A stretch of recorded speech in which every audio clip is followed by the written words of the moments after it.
confinement peut entraîner l'apparition de troubles psychosociaux chez les sportifs. Il peut s'agir d'anxiété liée à l'incertitude face à l'avenir.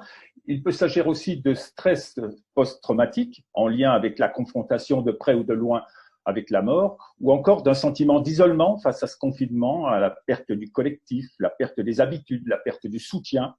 Je voudrais aussi vous communiquer le résultat principal d'un sondage qui a été réalisé auprès des footballeuses et footballeurs par l'UNFP, le syndicat des footballeurs professionnels, et la FIFPro, qui est le syndicat international. Ces résultats ont été publiés ce matin sur Newsstand Football, Newsstand Sport.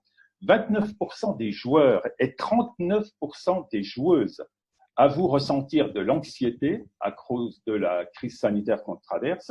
Et par ailleurs, 28% des joueurs et 50% des joueuses, 1 sur 2, disent connaître des moments de dépression. Alors, Joël Mondrouille, pourrais-je justement vous demander ce que vous inspirent les résultats de ce sondage?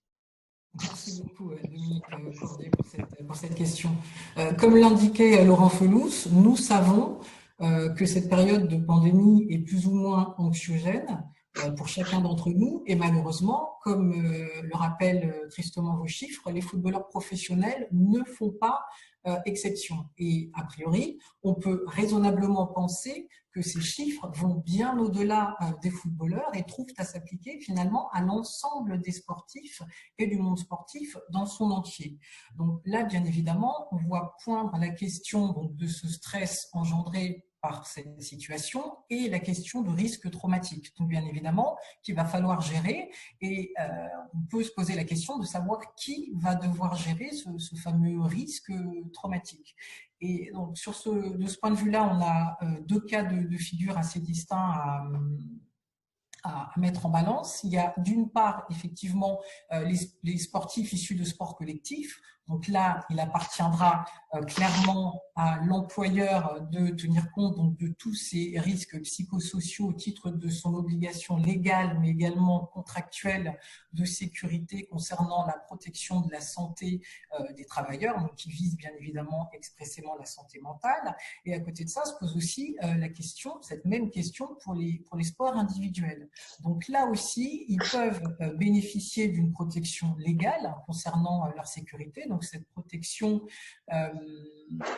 sera une protection avec des obligations partagées, portée d'une part par le ministère des Sports, mais en coordination avec la fédération sportive agréée. Donc on voit bien effectivement que en tout cas les sportifs auront la possibilité d'être accompagnés dans cette traversée du désert. Pour certains, ils considèrent que c'est effectivement le cas. Pour autant, il faudrait pas attendre la sortie de cette crise, mais dès à présent, pouvoir les accompagner. Donc, pour ce faire, effectivement, il y a un certain nombre de solutions assez simples qui existent et pour certaines fédérations qui sont déjà mises en pratique.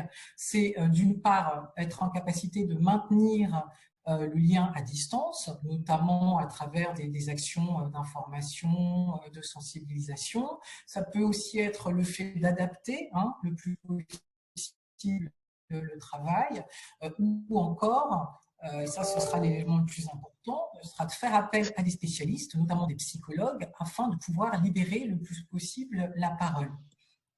Donc une dernière chose, donc pour pouvoir illustrer ces différentes solutions et différentes actions entreprises, vendredi dernier est sorti le livret à destination des sportifs et des entraîneurs en période de confinement, qui a été réalisé en coordination avec le ministère des Sports, l'INSEP et l'ANS.